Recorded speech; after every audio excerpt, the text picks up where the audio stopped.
Hi, I'm Martin. In this video, I'm going to show you how SpaceCat can be used with a computer graphics software such as Blender. SpaceCat is an input device for 6 degrees of freedom, similar to conventional 3D mice, for which 3D connection has long dominated the market. SpaceCat, however, offers a bigger range of motion and a clutch that enables a more accurate interaction. In this video, we'll look at navigation, positioning of objects, modeling, and posing with SpaceCat, which are all use cases that can benefit from 6 degrees of freedom interaction. What you've seen so far is navigation with SpaceCat using velocity control. That is, the camera speed is proportional to the handle deflection, similar to how conventional 3D mice are used. With some training, it's possible to define camera paths fit for film production on the fly and thereby saving time. I'm just trying to demonstrate this, so I changed to camera view, have auto-keying enabled, and press the spacebar to record the camera path. Precise navigation could also be useful for scene inspection and virtual production. Further, architects could, for instance, make fly-through demos for their projects by instantly controlling the camera with 6 degrees of freedom. So we've reached the end of our path and unexpectedly find an amazing statue. Whoops! I happened to pass the end frame on my rendering range. I should have increased the range a bit, I suppose. Anyway, let's look at the result. Compared to how quickly it was made, I think it's quite good. In principle, any navigation, positioning, modeling or posing with SpaceCat can be used for desktop motion capture.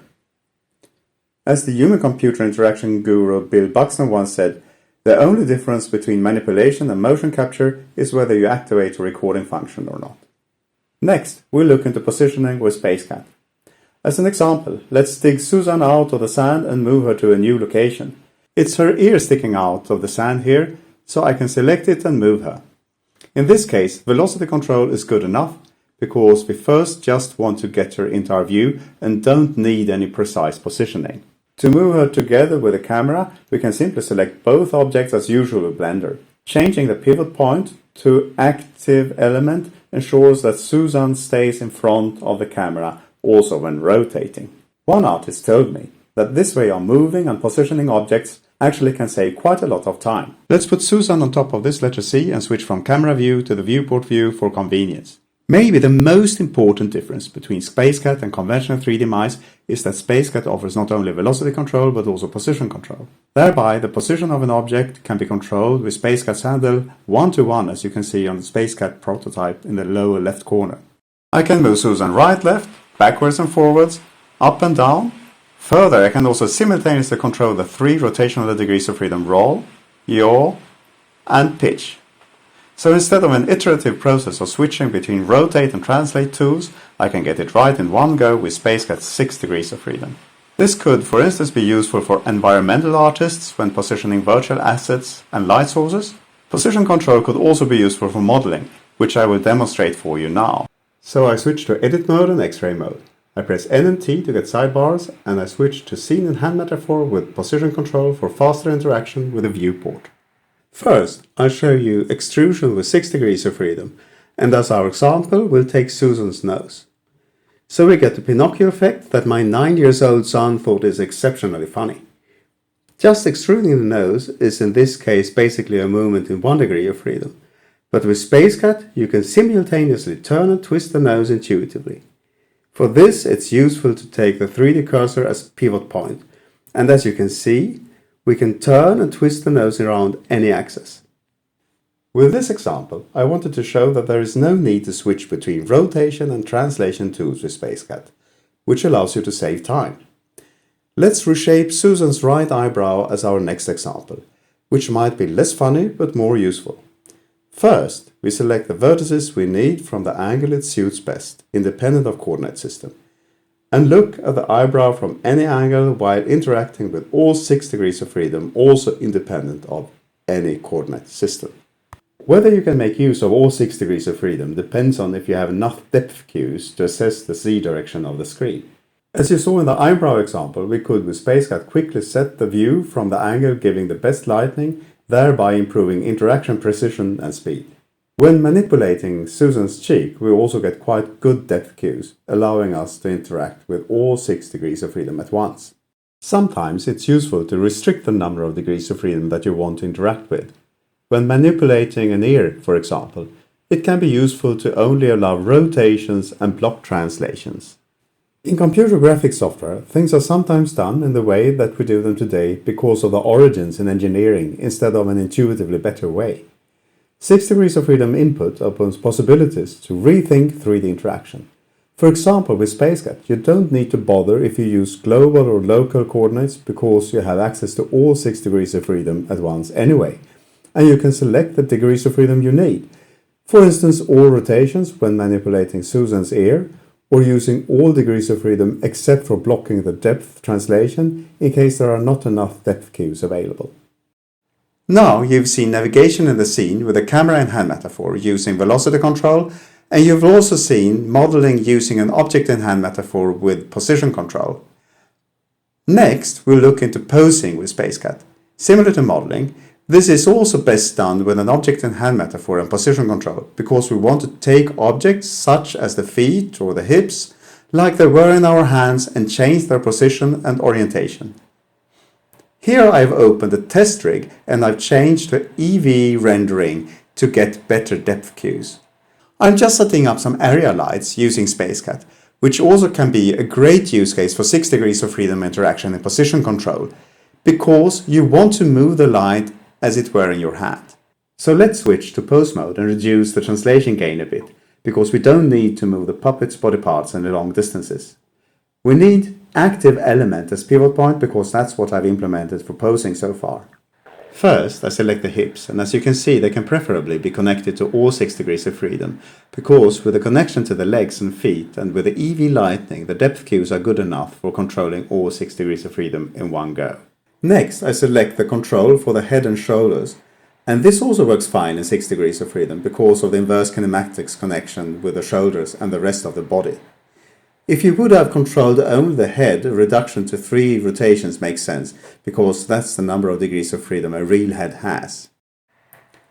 Let's move on to positioning the hands, which I can also do quite efficiently in 6 degrees of freedom in this case. Alternatively, I could block the depth and use only 5 degrees of freedom control if it would be too hard to find the right depth position for the hand. Working with SpaceCat means a step away from coordinate systems and gizmos towards artistic handcraft work with your fingers, which is how humans perform artwork most efficiently. Research has shown that finger manipulation is facilitated by good tactile feedback and proprioception, which is supported by SpaceCat's softly elastic control. Let's keep the hands and arms like this and move on to positioning the puppet's feet. Moving the feet is similar to moving the hands. As you can see, this works also quite well with 6 degrees of freedom. The puppet really looks quite stern, doesn't he? So I'm trying to create a pose that fits to his facial expression. So now you've got an impression how posing can be done with SpaceCat. As you can see, for the feet, it would in this case have been faster to move them in the XY plane with the mouse as usual, or blocking all but 2 degrees of freedom for SpaceCat, such that they would stay on the ground.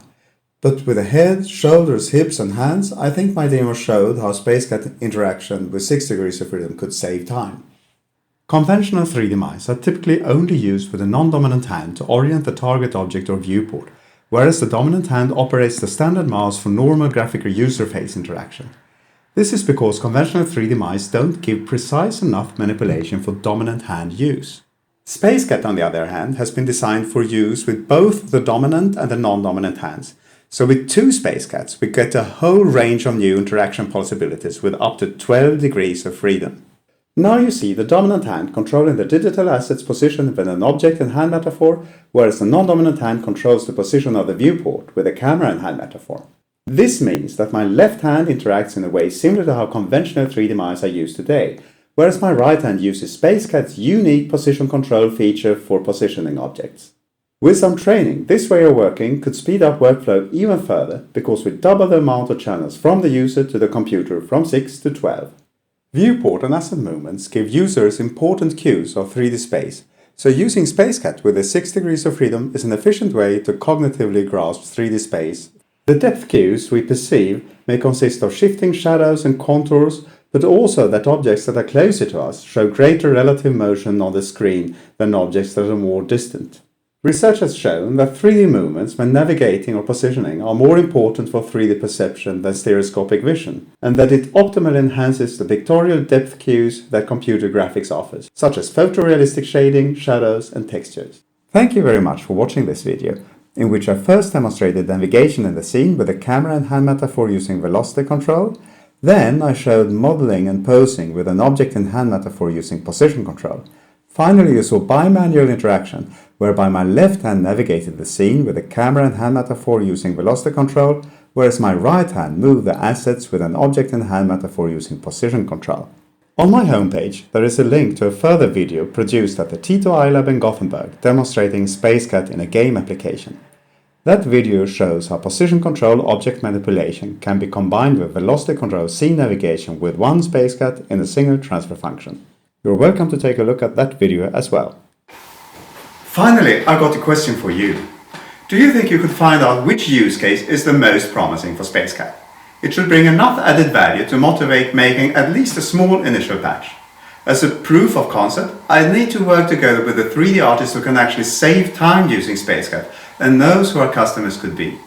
So if you see a potential for yourself and other 3D artists, please let me know. If you're an individual artist, it would really help if you're not too far away from where I'm situated at Lake Constant, for instance, Zurich or Munich. A way of moving forwards would be that you'd get paid for your contribution after successful crowdfunding or with a sales commission. So if you have a good idea on how to move on, I'd be happy to hear from you.